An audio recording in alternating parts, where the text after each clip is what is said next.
The last light of the Bakumatsu bled slowly across the mountains, staining the sky in colors too solemn for an ordinary evening.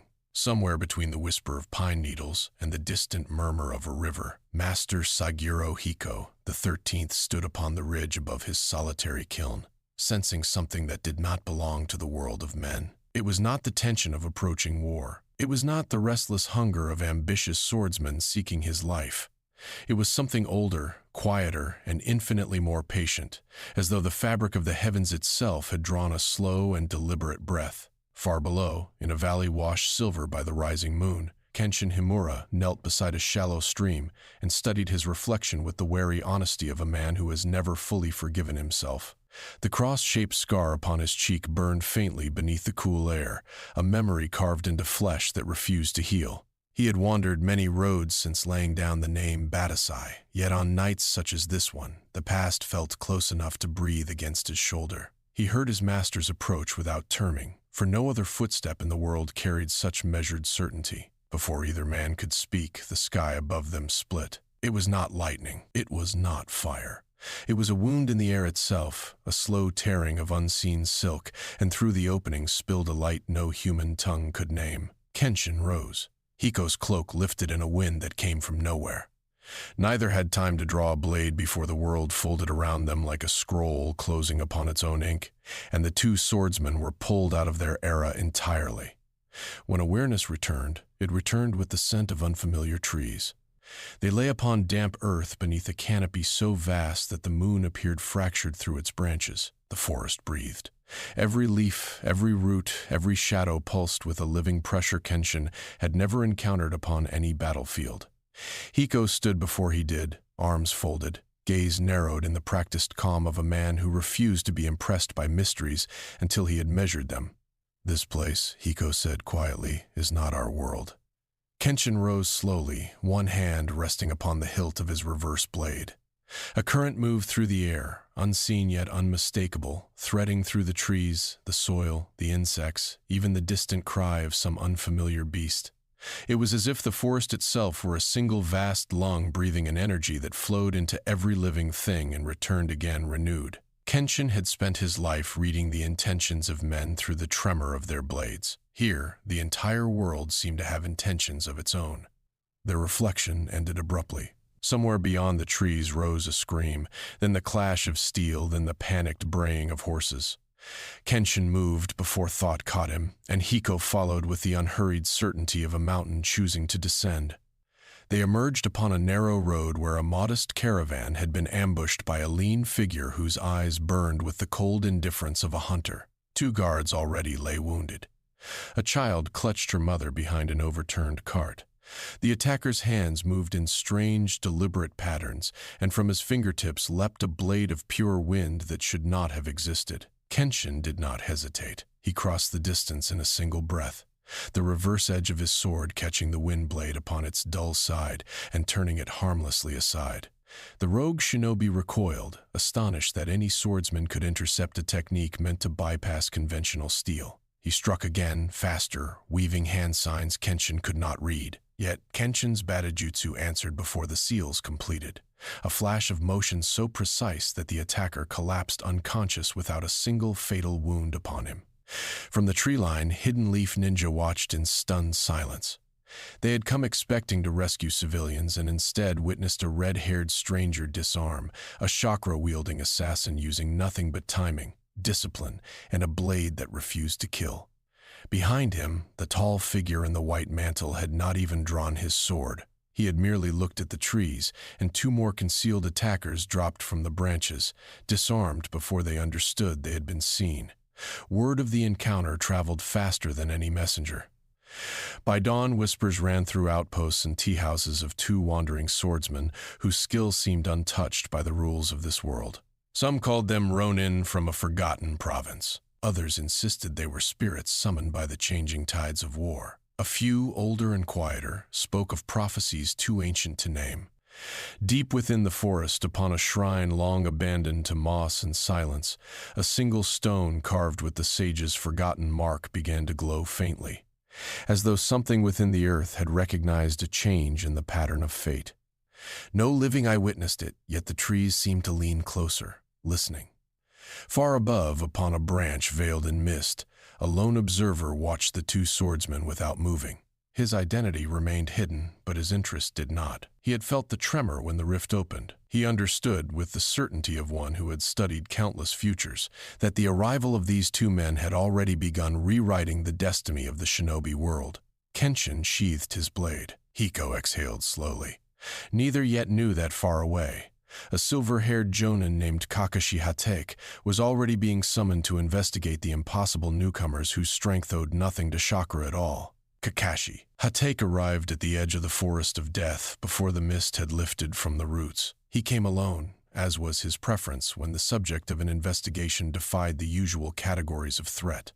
The reports had been contradictory in every detail except one. Two swordsmen, no chakra signature worth measuring, speed that eluded even the eyes of trained trackers. He walked the road slowly, hands buried in his pockets, the single visible eye moving across the trees with the quiet patience of a man who had long ago learned that the most dangerous opponents rarely announce themselves. He found them beside a shallow fire, sharing a meal of roasted river fish with a hospitality that seemed almost provincial. Kenshin looked up first and offered a small, apologetic smile, as though embarrassed to be discovered enjoying such a simple pleasure. Hiko did not turn. He continued sharpening a length of bamboo with a knife, movements so economical that Kakashi felt his own instincts prickle in warning. There was no chakra flaring in either man, no killing intent, no coiled spring of aggression. Yet the air around them held a weight Kakashi had felt in only a handful of shinobi across his lifetime, and every one of those had been a cage. He introduced himself with the practiced ease of a diplomat pretending to be a wanderer. Kenshin returned the courtesy with a bow that seemed almost too humble for a man of such reputation. Hiko finally raised his eyes and studied Kakashi with the same detached appraisal one might grant a promising apprentice. "You wish to see," he said, "whether we are enemies." Kakashi did not deny it. "A friendly test, then," Kenshin offered, "if it would put your village at ease." The duel began without ceremony. Kakashi lifted his headband and revealed the crimson eye that had undone so many opponents. He shaped a technique of lightning between his fingers, the sound of 1,000 birds spilling into the clearing. Kenshin did not move until the very last instant. Then his blade left its sheath in a motion so swift that the air itself seemed to fold. The Sharingan tracked the strike, yet the body could not answer what the eye had seen. Kakashi found the reverse edge resting gently against his throat before the lightning in his hand had finished singing. He stepped back, breathing carefully. His Sharingan had memorized the movement, but memorization and replication were not the same. The blade had not followed a chakra path. It had followed something older, something rooted in the discipline of 1,000 repetitions performed until the body no longer required thought. Kakashi lowered his hand and let the technique dissolve. "Astonishing," he murmured, and he meant it. At that moment, 3 ANBU dropped from the trees. They had been posted to guard the perimeter, and they had misread the exchange as a genuine attack upon their captain. They came fast, blades drawn, tanto flashing in the filtered light. Hiko rose from his seat with the slow indifference of a man interrupted mid-meal. He did not draw. He moved. In the span of a single breath, 3 ANBU were disarmed, their weapons planted in the earth around him like offerings at a shrine, and each operative stood frozen with the flat of a wooden sheath resting against a critical nerve. Not a drop of blood had been spilled. Not a mask had been cracked. Kakashi stared. He had trained beside some of the finest shinobi of his generation, and none of them moved the way this man moved. There was no jutsu, no elemental manipulation, no illusion. There was only the terrible clarity of a warrior who had reduced the art of the sword to its purest form.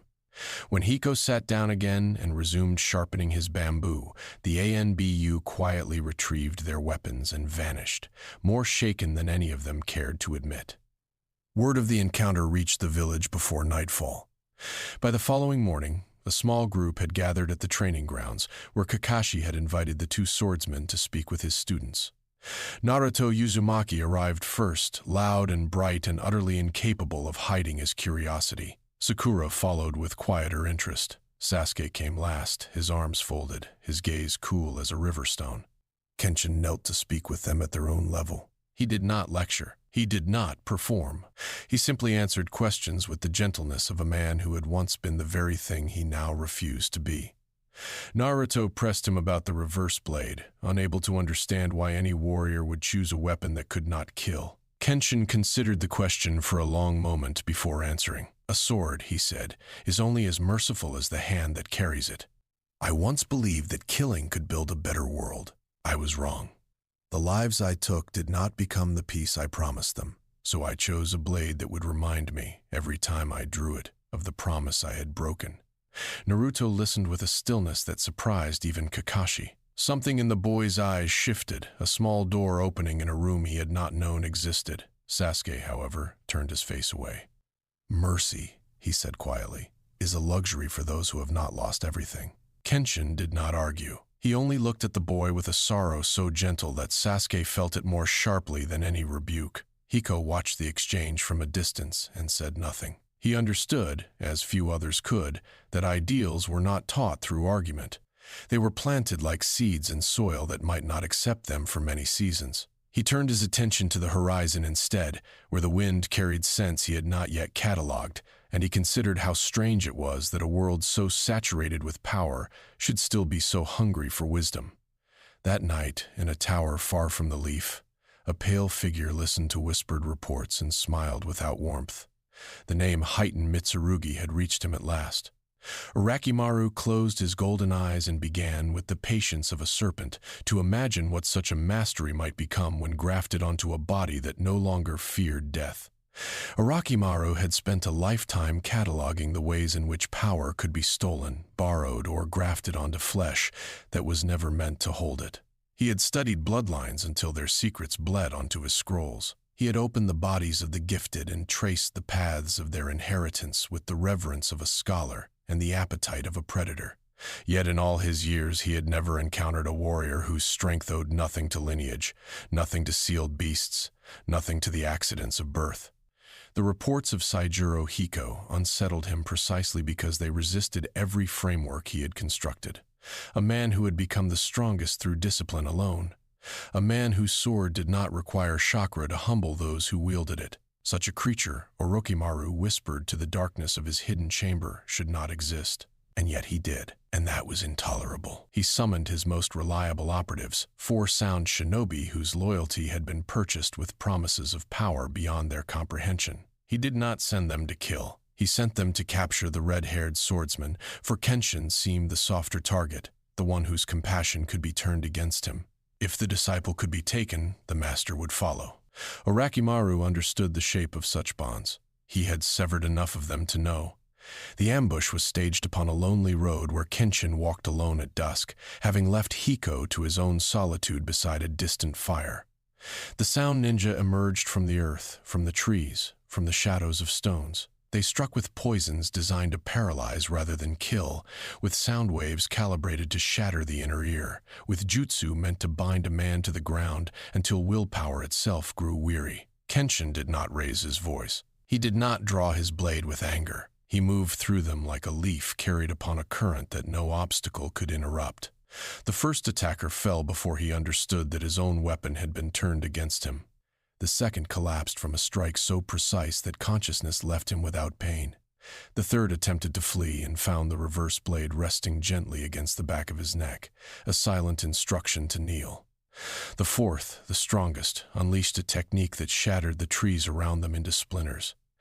Kenshin walked through the storm of wood as though it were only rain, and when he emerged, his blade was already sheathed. He did not kill them. He bound them with their own ropes and left them upon the road for the leaf patrols to find. He walked away without looking back, and when he reached the fire where Hiko waited, he said nothing of what had occurred. Hiko, of course, already knew. He handed his disciple a cup of warm tea and remarked only that the night smelled of serpents. When the report reached Orochimaru, he did not rage. He laughed. The sound was quiet and long and entirely without joy. 4 operatives defeated without a single fatality. It was, he realized, a message more insulting than any corpse could have delivered. This swordsman was telling him that his soldiers were not worth killing. And behind that swordsman stood a master who had not even bothered to intervene. Orochimaru pressed his pale fingers against his lips and considered the possibilities with the pride. with the delight of a scholar who had discovered a text written in a language no living tongue could speak. If Hiten Mitsurugi could be understood, if its principles could be dissected and grafted onto a vessel of his own making, then he would possess a weapon no bloodline could match. He began to sketch new experiments. He began to imagine a body that could endure the strain of such techniques without breaking. He began quietly to hunger. Meanwhile, Kenshin's days in the leaf grew heavier. He had agreed to remain, at Kakashi's request, until the source of his arrival could be understood. But the longer he stayed, the more he saw. He watched children barely older than 10 return from missions with eyes that had already learned to measure the distance between mercy and survival. He watched a young kunoichi weep behind a training post because she had killed for the first time and could not remember the face of the man she had killed. He watched Naruto laugh too loudly at meals, as though volume could drown the loneliness that clung to him like a second shadow. Each of these sights struck a chord in Kenshin that he had spent years trying to silence. He had been such a child once. He had been sharpened before he had been formed. He had killed before he had understood what killing was, and by the time he understood, the blood upon his hands had already become a river he could not step out of. He walked the streets of the Leaf at night and felt the weight of every scar he carried, and he wondered whether this world, too, was building its own generation of sorrows. Naruto found him one evening upon the rooftop of the academy, watching the lanterns of the village bloom against the darkness. The boy sat beside him without speaking for a long while. Then, in a voice smaller than his usual bluster, he asked whether becoming Hokage would truly protect everyone, or whether it would only make him the one who chose which children were sent to die. Kenshin did not answer at once. He looked at the boy with a tenderness that surprised them both. "To protect everyone," he said at last, "is a promise that will break your heart 1,000 times. But it is still the only promise worth making. The question is not whether you will fail. You will. The question is whether, on the day you fail, you will still choose to try again." Naruto looked down at his hands. He did not smile. He did not speak. But something within him quietly hardened into a shape that would carry him through years he could not yet imagine. Far beneath the earth, in a chamber lit by torches that never flickered, Orochimaru finished the first draft of his design. He rolled the scroll carefully, sealed it with a sigil that pulsed like a slow heartbeat, and rose from his desk. If the swordsmen would not come to him, he would come to them, and this time he would come himself. The storm arrived before Orochimaru did. It gathered upon the horizon with a slowness that seemed almost theatrical, dark clouds folding upon themselves like the coils of a great and patient beast. Hiko watched the sky from the ridge above the Leaf and understood, without needing to be told, that the weather itself had become a herald. He drank the last of his sake, set the cup aside with the care of a man completing a ritual, and rose. Kenshin was already moving. He had felt the shift in the air the way a musician feels a note played out of tune, and he ran toward the eastern gate where the first cries of alarm had begun to rise. Kimimaro stood at the threshold, pale and beautiful and utterly still, his bone blades already extended from his forearms. Behind him, the shadows themselves seemed to writhe, and from that writhing stepped Orochimaru, robed in white, smiling with a mouth that had been shaped for cruelty long before it had learned to speak. The battle that followed did not resemble the duels the Leaf had catalogued in its scrolls. It resembled, instead, the collision of two philosophies that had never before been forced to occupy the same space. Orochimaru struck with jutsu that bent the laws of flesh, summoning serpents whose scales carried the memory of every warrior he had devoured. Hiko answered with a blade whose every motion was the culmination of centuries of refinement. There were no wasted gestures. There were no theatrical flourishes. There was only the terrible economy of a master who had reduced violence to its purest grammar. Orochimaru regenerated from wounds that would have ended lesser men. He shed his body as a snake sheds its skin, emerging renewed from each near-fatal strike. Yet Hiko did not tire, and Hiko did not miss. Each blow landed precisely where the next regeneration would be slowest. Each cut aimed not at the flesh, but at the pattern that held the flesh together. Orochimaru, for the first time in decades, felt something he had almost forgotten how to name. It was not fear. It was closer to awe. And that awe frightened him more than fear ever could. while master faced master, disciple faced disciple. Kenshin and Kimimaro met upon a stretch of broken ground where the earth itself had been churned by the earlier violence. Kimimaro moved with a grace that belonged to a dancer rather than a soldier, his bone blades weaving patterns that would have shredded any ordinary opponent. Kenshin read each pattern before it completed, his reverse blade turning aside strikes that no eye should have been able to follow. Yet Kenshin did not press his advantage. He watched Kimimaro's face as they fought, and he saw there a sorrow so deep that the boy himself did not seem aware of it. Kimimaro fought not for hatred, not for ambition, not for survival. He fought because his master had given him a purpose, and without that purpose, he did not know how to exist. Kenshin recognized the shape of that devotion. He had worn it himself long ago, before the woman he loved had died in his arms, and taught him that loyalty was not the same as righteousness. He tried, between strikes, to speak. He asked Kimimaro whether he had ever chosen anything for himself. He asked whether the master who had shaped him had ever asked what the disciple wanted. Kimimaro did not answer with words. He answered with a technique so devastating that it split the ground beneath them into a spider's web of fissures. Kenshin absorbed the impact with a movement that redirected the force into the earth rather than his body. And when the dust cleared, he stood before Kimimaro with his blade lowered. "I will not kill you," Kenshin said quietly. "Not because I cannot. Because I refuse to add your name to the list I already carry." Kimimaro paused. For the first time in his short and violent life, he found himself uncertain of what to do next. The moment passed quickly, for Kimimaro's illness chose that instant to remind him of its patient work, and he collapsed to one knee with a cough that flecked his lips with red. Kenshin knelt beside him without hesitation. He did not seize the opening. He offered water. Elsewhere, Orochimaru had reached the limit of what pride would allow him to endure. Hiko had not yet drawn upon the deeper techniques of his lineage, and Orochimaru understood, with the clarity of a man staring into a mirror that refused to lie, that if the master chose to unleash them, no regeneration in his arsenal would be swift enough. He retreated with a curse that was half command and half prayer, his shadows folding around him, his form dissolving into the storm from which he had emerged. Kimimaro rose at his master's call and looked once more at Kenshin. He said nothing, but something in his eyes had shifted, a small and reluctant softening that neither man would speak of again. When the storm broke and the rain began at last to fall upon the leaf, Hiko stood alone upon the eastern gate and watched the horizon swallow the serpent. He did not celebrate. He did not lower his guard. He understood that Orochimaru had learned something today, and that a serpent who has learned is more dangerous than a serpent who has merely hungered. He turned and walked back into the village with the slow certainty of a man who had chosen, once again, to remain.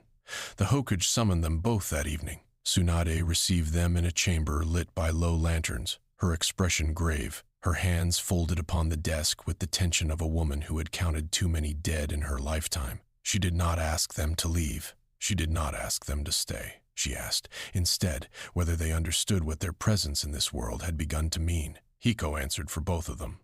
"We understand," he said, "that we did not choose to arrive. But since we are here, we will not stand aside while children are asked to carry the weight of adults." Tsunade closed her eyes. Somewhere beyond the walls, thunder rolled across the mountains, and far away, in a cave veiled by illusion, a ring bearing the mark of a scarlet cloud began, quietly, to glow.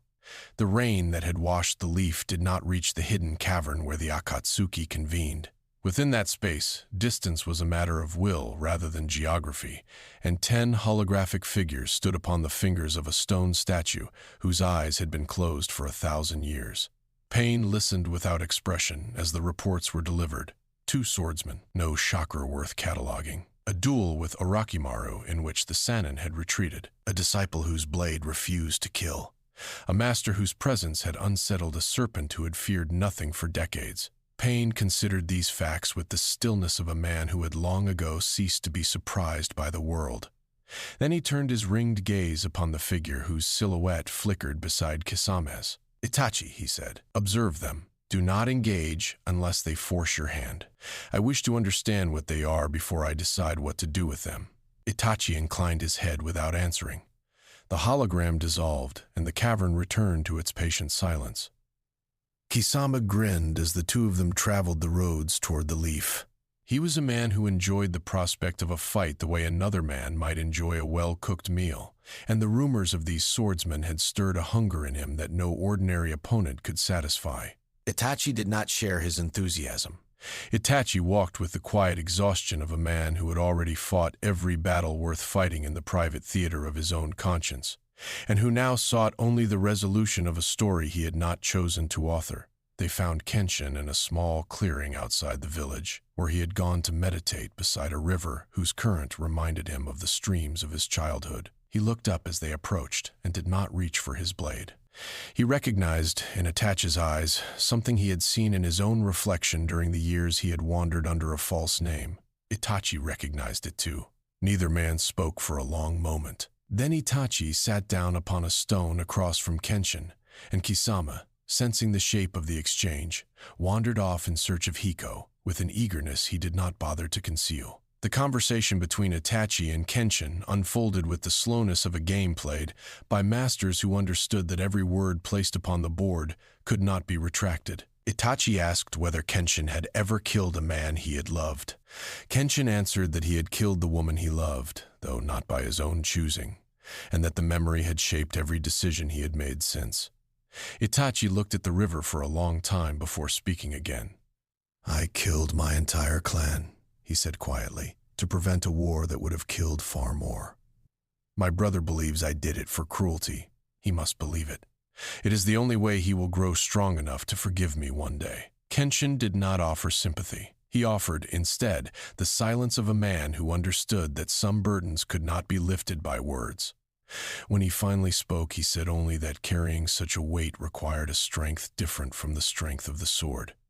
It required the strength to remain gentle in a world that had given one every reason to become cruel. Itachi closed his eyes. For a moment the mask of the Akatsuki slipped, and the young man beneath it looked almost impossibly tired. They spoke of peace. They spoke of sacrifice. They spoke of the terrible arithmetic by which a single life might be traded for 1,000, and of the way such trades hollowed the trader long after the ledger was closed. Kenshin did not tell Itachi that his path had been wrong. He told him, instead, that a path chosen in darkness could still be walked toward light, and that the measure of a life was not the sins it accumulated, but the mercies it extended in spite of them.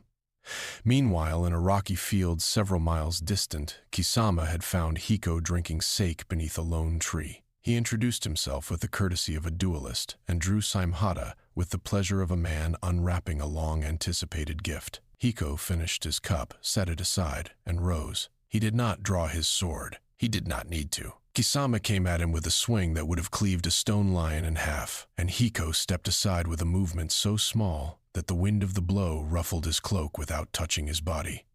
The duel that followed was brief and instructive. Kisama poured chakra into his weapon with the abandon of a man who had never before encountered an opponent who could not be overwhelmed. Hiko answered each attack with a redirection so precise that Saimhara's own hunger began to work against its wielder. Within a dozen exchanges, Kisama found himself on his back, staring up at the sky, with the flat of Hiko's still sheathed blade resting gently upon his throat. He laughed. He could not help it. He had not been beaten so thoroughly since his earliest days as a swordsman, and the humiliation carried with it a strange and unfamiliar joy. Hiko released him and offered a hand. Kisama accepted it. They sat together beneath the tree and drank the remainder of the sake in silence, and when Kisama finally rose to leave, he looked at Hiko with the respect of a shark acknowledging a deeper current in the sea. "Chakra," Hiko said as Kisama departed, "is only the water. The swimmer must still learn to swim." That evening, at the training grounds, Naruto listened as Kenshin spoke of forgiveness. The boy had been chewing on the concept for days, turning it over the way a jeweler turns a stone he does not yet know how to cut. Sasuke sat at the edge of the gathering, arms folded, listening without appearing to listen. Kenshin did not address either of them directly.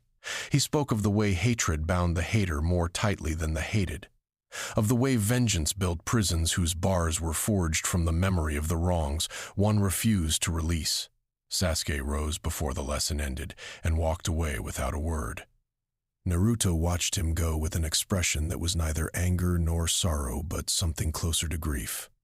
Kenshin followed the boy's gaze and understood, with the quiet ache of a man who had lost his own beloved to a fate he could not undo, that some hearts had to walk their own darkness before they could find a lantern. He did not speak. He only laid a hand briefly upon Naruto's shoulder, and in that touch was the promise that Naruto would not walk his own darkness alone. Far above, upon a ridge, Itachi watched the exchange and, for the first time in years, allowed himself the smallest of smiles. Then he turned and vanished into the dusk. Pain, when he received the report, was silent for a very long time. When he finally spoke, his voice carried the weight of a decision that had already begun to reshape itself. "These men," he said, "are not enemies. They are variables, and variables must be either integrated or eliminated." Pain arrived at the leaf without ceremony, as gods and calamities so often do.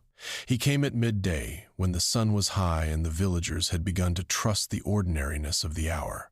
6 bodies descended from the sky in perfect formation, each one bearing the same ringed eyes, each one moving with the terrible coordination of a single will distributed across many limbs. The alarm sounded too late. The first buildings began to fall before the first shinobi had drawn their weapons. Kenshin was in the marketplace when the sky opened. He had been buying rice for an elderly woman whose grandson had died in a border skirmish 3 days earlier, and he had been listening to her speak of the boy with the patient attention of a man who understood that grief required a witness before it could begin to heal. When the shadow of the first path fell across the stalls, Kenshin moved. He carried the woman into the shelter of a stone wall, pressed a small pouch of coins into her hands, and drew his blade for the first time in many days. Hiko was already in motion. He had felt Pain's arrival the way one feels the shift of a great weight upon a distant scale, and he had chosen the rooftop of the Hokuge Tower as the ground upon which he would meet whatever came. He did not run. He walked. He arrived at the summit just as the diva path descended before him, and the two of them regarded one another across a distance that seemed, for a moment, to contain the entire history of 2 philosophies. Pain spoke first. He spoke of pain as the only true teacher, of suffering as the necessary furnace in which peace was forged. He spoke of a world that had refused every gentler lesson and could therefore be reformed only through the application of a wound so vast that no nation would dare to reopen it. He spoke with the calm certainty of a man who had already grieved the millions his plan would require, and who had decided that his grief was a price he was willing to pay. Hiko listened without interrupting. When Pain had finished, Hiko allowed a long silence to settle between them. Then he drew his sword. "I have heard your argument," he said. "It is not new.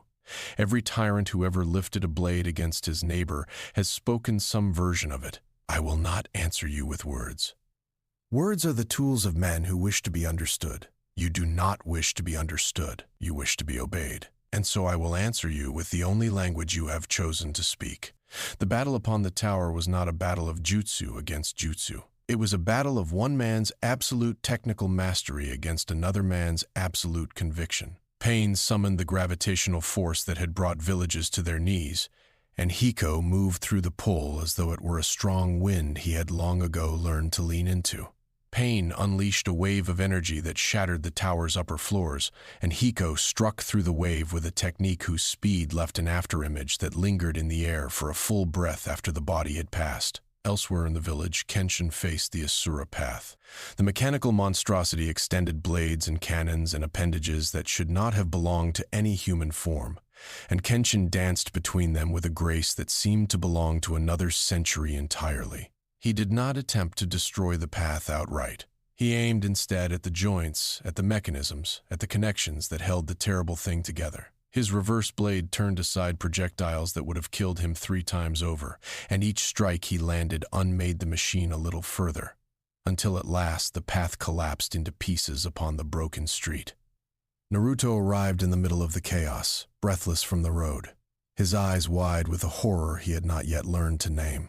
He saw the village he loved reduced to rubble in places, and he saw Kenshin standing amid the wreckage with a stranger's child cradled against his chest, and he felt something in himself split into 2 possibilities. He could answer this destruction with a fury that would match it, or he could answer it with something else, something harder, something he was only beginning to understand. Kenshin looked at him across the ruin. He did not shout. He did not command. He simply lowered the child gently into the arms of a waiting medic and said, in a voice pitched only for Naruto's ears, that the man who had done this had been a child once, and that somewhere along the way, no one had chosen to remind him that he was still a person. Naruto stared. Something in his face changed.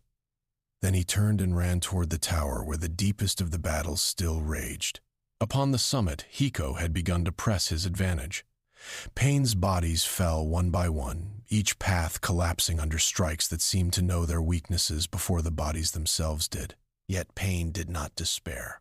He watched his instruments fall with the detachment of a musician setting aside broken reeds, and he prepared the technique that had ended entire villages. Hiko understood the shape of what was coming. He understood also that he could not stop it alone. Kenshin arrived at that moment. He did not speak. He did not need to. He stood beside his master and drew his blade, and the two of them faced Pain together, as they had once faced the world of their own era. Naruto stopped upon the stair below, sensing that something was about to happen that would not be repeated in his lifetime. Kenshin stepped forward first. He spoke to Pain, and he spoke not as an enemy, but as a man who had once believed the same things and had learned, at terrible cost, that they were wrong. Suffering does not produce peace, he said. Suffering produces more suffering. The only interruption to that chain is a single person, in a single moment, choosing to bear a wound rather than pass it forward. I have made that choice. My master has made that choice. And I believe, even now, that you are capable of making it as well. Pain did not answer. But somewhere far away, in the body of a broken man who had once been called Nagato, a hand trembled upon a scroll. He remembered a teacher who had loved him. He remembered a promise he had made in a rain that had never stopped falling.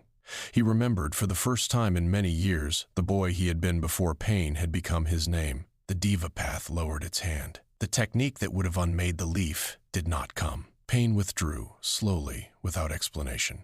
And in the silence that followed, Naruto looked at Kenshin with the eyes of a boy who had just seen, for the first time, what the word hero was actually meant to mean. The world did not remain still after Pain's withdrawal. It could not. Somewhere beneath the earth, in a chamber older than the villages themselves, a figure who had waited for centuries opened his eyes and understood that the pattern he had spent lifetimes weaving had developed a flaw. Madara Uchiha rose from his throne of roots with the slowness of a man who had long ago traded urgency for certainty. He walked the corridors of his hidden refuge and considered, with the patience of a chess player who has just noticed an unexpected piece upon the board, what to do about the swordsman whose blade owed nothing to his design. He did not send an envoy. He did not send a lieutenant. He came himself, because the anomaly deserved the courtesy of a personal introduction. He appeared upon the plain outside the leaf at the hour when the sun had begun its slow surrender to the mountains, and the sky behind him was the color of a wound not yet ready to close. Hiko was already waiting. He had felt Madara's approach the way one feels the arrival of winter, and he had chosen to meet it without company. Madara looked at him for a long moment before speaking. "You are," he said at last, "the most interesting mistake I have ever encountered. You do not belong to this world. Your existence bends probabilities that I have spent lifetimes calculating. And yet here you are, standing upon my board as though you had always intended to arrive. I confess, I am curious to see how you play." Hiko did not answer. He drew his sword. The duel that followed was the sort of thing that would be spoken of for generations, though no witness survived close enough to record it accurately. Madara summoned his perfect Susanoo, an armored colossus of ethereal chakra whose blade could sunder mountains. Hiko answered with a technique that had no name in the shinobi lexicon, a movement so precise that the Susanoo's first strike passed through the space where he had been without finding him. The second strike found only afterimage. The third found only the whisper of a cloak. Madara laughed, and there was genuine delight in the sound. He had not laughed in decades. He struck again, and this time the Susanoo's blade came so close that the wind of its passage tore a shallow line across Hiko's shoulder. Hiko answered by launching himself upward, ascending the length of the Susanoo's arm with a series of strikes so rapid that the ethereal armor cracked at each impact. When he reached the shoulder, he drove his blade downward with a technique that had been passed from master to master across generations, a strike whose name translated only imperfectly as the dragon's descending fang. The Susanoo shattered. It did not shatter permanently. Madara could reconstruct it with a thought, and he did. But the shattering itself, brief as it was, communicated something that no jutsu had communicated to him in 100 years. It communicated that he could be surprised. It communicated that the flaw upon his board was not a flaw but a genuine opponent. He reconstructed his armor and settled into the duel with a seriousness he had reserved, until that moment, for only one other adversary in his long life. While the two titans traded blows upon the plain, Kenshin had joined the allied shinobi forces upon a different front. The Fourth Great Ninja War had erupted with a suddenness that had caught even the cage off guard. And armies of resurrected shinobi were marching upon positions that had, only weeks earlier, been peaceful farmland. Kenshin fought beside Naruto, beside Kakashi, beside a wounded Gaara whose sand had begun to falter beneath the strain of endless combat. He did not kill. He did not need to. The Edo Tensei bodies that came against him could not be slain by conventional means, but they could be sealed, and Kenshin's precision made him the ideal partner for the sealing squads. More importantly, Kenshin fought in a way that changed the men and women fighting beside him. Shinobi from villages that had hated one another for generations found themselves guarding one another's flanks because a red-haired stranger had shown them, without speaking a word about it, that the person beside them was worth guarding. A Kumogakure Jonin, whose brother had been killed by a Kirigakure squad, found himself pulling a Kirigakure medic out of a collapsed trench, and he did not think about the past for a full minute afterward. Small mercies, small choices, small hinges upon which the great door of history quietly began to swing. Naruto watched all of this with a growing understanding that felt almost painful in its clarity. He had spent his life believing that becoming Hokage meant becoming strong enough to defeat every enemy. He was beginning to suspect that it meant something else entirely. It meant becoming the kind of person around whom enemies chose, without being asked, to become allies. It meant standing in the center of the storm and being the reason the storm remembered that it had once been rain. He fought beside Kenshin for an entire afternoon, and by the end of it, his Rasengan had begun to change. It was not larger, it was not louder, but it carried, in the way it was formed, a small and stubborn refusal to be used for cruelty. Kakashi noticed. He did not say anything, but he adjusted his own tactics to match the boys, and something in the way the two of them moved together made the shinobi around them fight a little harder, a little cleaner, a little more like the heroes their villages had once promised they would become. Upon the plain, Madara had begun to grow serious. He had exhausted the initial pleasure of the duel and had reached the point at which his pride required either victory or an ending on his own terms. He unleashed a technique that called meteors from the sky, and Hiko cut them apart in the air, each impossible strike sending fragments of stone raining down upon the battlefield in showers that the allied forces would remember for the rest of their lives. Yet, even as Hiko cut the sky itself, he understood that this was not a duel he could win by force alone. Madara had reserves that no mortal body could match, and time itself favored the one who could not be exhausted. Hiko allowed himself, in the middle of the storm, a small and rare smile. Then he did something Madara had not expected. He stopped attacking. He stood in the center of the ruined plain, sword lowered, cloak torn, and he waited. Madara paused. He had never faced an opponent who chose stillness as a weapon. He struck, and Hiko turned the strike aside with a movement so economical that it seemed almost lazy. He struck again. Hiko turned it aside again, and with each turned strike, the message became clearer. I will not be exhausted. I will not be provoked. I am the mountain, and you are the storm, and storms pass. Somewhere, distantly, Madara felt the first cold breath of a possibility he had not permitted himself to consider in a very long time. He might, at last, have found an equal. And equals, unlike inferiors, could not be simply removed from the board. The world had begun to break in ways that geography could not describe. The 10 tails had risen upon the horizon, a mountain of malevolence whose every breath rewrote the terrain beneath it, and the sky above the battlefield had turned a color that no artist would have dared to paint. The Allied forces had been pushed to the edge of collapse. Villages that had sent their finest sons and daughters to the front had begun, in whispered radio transmissions, to prepare for the possibility that no one would return. Hiko stood at the center of the plain and understood that the moment had arrived. He had spent his life refusing to unleash the deepest techniques of his lineage because he had known, with the certainty of a man who had studied himself as rigorously as he had studied his sword, that once such techniques were unleashed, the world around them would never be the same. He removed his white mantle for the first time in years. He set it aside upon a broken stone, folded with the care of a man honoring a friend, and he drew his blade. The technique had a name that had been passed in whispers from master to disciple for 14 generations. Kenshin had heard it only 3 times in his entire apprenticeship, and each time his master had spoken it.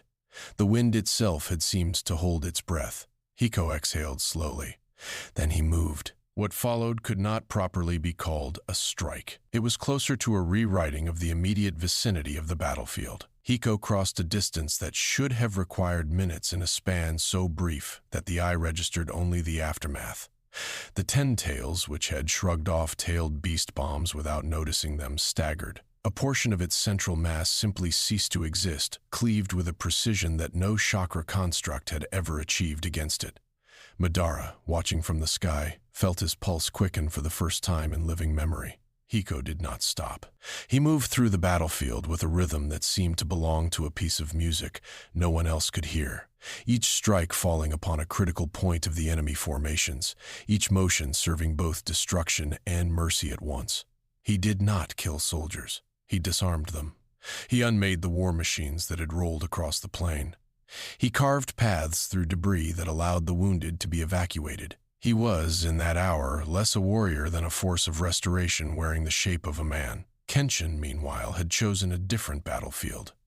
While Hiko unmade the great engines of the war, Kenshin ran toward the collapsing towns behind the front lines. He carried children out of buildings whose roofs had begun to give way. He shielded medics with his own body as fragments of the sky came down around them. He organized civilians into groups and led them along paths that only a swordsman of his precision could have identified as safe. Naruto watched him work between his own battles, and something in the watching completed a lesson that had been forming in the boy for weeks. He understood, at last, what Kenshin had been trying to show him. Heroism was not the moment in which one struck down the villain. Heroism was the 10,000 smaller moments in which one refused to let the world around one break. It was the child pulled from the rubble. It was the medic shielded. It was the villager led home. It was the enemy soldier disarmed rather than killed, so that his mother would not have to bury him. Naruto summoned every scrap of chakra he had left, and he did something that no one on the battlefield had expected. He did not create an army of shadow clones for combat. He created an army of shadow clones for rescue. Hundreds of Narutos spread across the collapsing towns, pulling survivors from wreckage, carrying the wounded to safety, standing between falling debris and the people beneath it.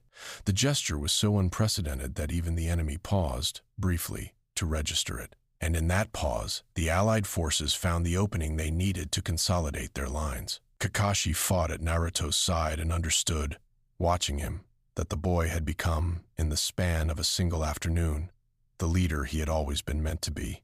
Jiraiya would have wept to see it. Kakashi did not weep. He merely fought a little harder, and let his student's example carry him through fatigue he had not known he could endure.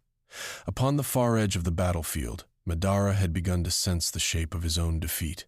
It was not a defeat of technique. His techniques remained superior to any single opponent's. It was a defeat of premise.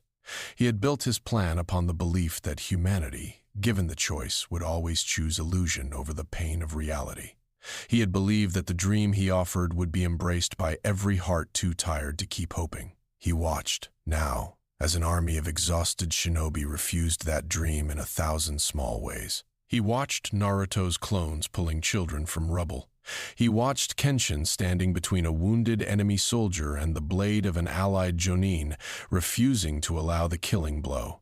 He watched Hiko carving order out of chaos with a discipline that owed nothing to any bloodline. And he understood, with a clarity that felt almost like grief, that his dream had already lost, not because it had been defeated in battle, because it had been refused.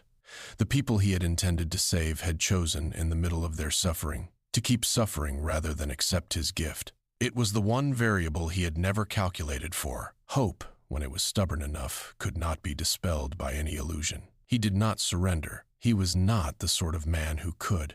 But something in him settled into a colder and quieter shape, and when he next attacked, his strikes carried a weight of resignation that his opponents felt without being able to name. Hiko sensed the shift. He knew, as only a master of his caliber could know, that the battle had turned. He allowed himself, for the first time in the entire war, to lower his blade. He looked across the plain and saw Kenshin standing beside Naruto, both of them exhausted, both of them still upright. He nodded once, a small gesture that no one else would have understood as approval, but that Kenshin recognized instantly. Somewhere behind the clouds, the sun had begun, at last, to descend. And in its descent, it seemed to promise, for the first time in a very long time, that another morning would be permitted to arrive.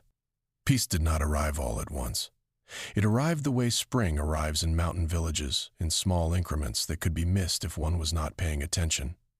The war ended, though its endings were untidy and required weeks of quiet work to complete. Prisoners were exchanged. The wounded were carried home. The dead were counted, and the counting broke the hearts of those who had thought their hearts were already broken. Yet the sun rose each morning, and each morning fewer people flinched at the sight of it. Kenshin walked the streets of the Leaf during those weeks, and did what he had always done in the aftermath of great violence. He helped. He carried water to the elderly whose homes had been damaged. He mended fences that no shinobi had the patience to mend. He sat beside dying men in the field hospitals and listened to their last words, and he remembered each name so that it would not be lost. He did not speak of heroism. He did not speak of philosophy. He merely lived in each small hour, the ideal he had spent his life trying to embody.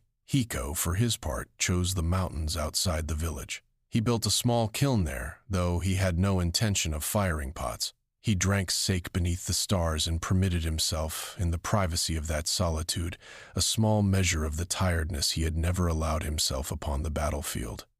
Naruto climbed the mountain one evening to sit beside him, and the two of them shared a silence that neither man felt the need to fill. When the dimensional rift reopened, it did so quietly. There was no thunder this time, no wound in the sky. There was only a soft luminescence upon the ridge above the training grounds, patient and expectant, waiting for the two swordsmen to accept its invitation. Kenshin sensed it before anyone else. He gathered his few possessions, offered his farewells to those who had become dear to him, and walked toward the ridge with the calm of a man who understood that every road, no matter how long, eventually returned to its beginning. Naruto ran after him. He caught him at the base of the ridge, breathless, his eyes bright with a grief he had not yet learned to disguise. He did not know what to say. He said instead, "Thank you. Thank you for showing me what it means. Thank you for showing me that being strong is not enough, that being strong without being kind only builds a bigger prison." Kenshin knelt to meet the boy at his own level. He placed a hand upon his shoulder and told him that the debt, if there was one, ran in the opposite direction. He told Naruto that he had learned, in his time in this world, that hope was not the property of any single era or any single people, and that seeing it flourish in a boy so far from his own home had reminded him why he had chosen the reverse blade in the first place. Sasuke stood at a distance and watched them. He did not approach. But when Hiko passed him upon the path, the boy inclined his head, and Hiko returned the gesture. It was a small acknowledgement. It was, perhaps, the largest gesture Sasuke was capable of at that moment in his life. Hiko understood. He did not press for more. He said only, as he passed, that mastering oneself was the longest road any warrior would ever walk, and that beginning it was harder than completing it. Sasuke did not answer, but his hand, resting upon the hilt of his sword, unclenched and remained unclenched for the rest of the day. Upon the ridge, Hiko and Kenshin turned to face the village one final time.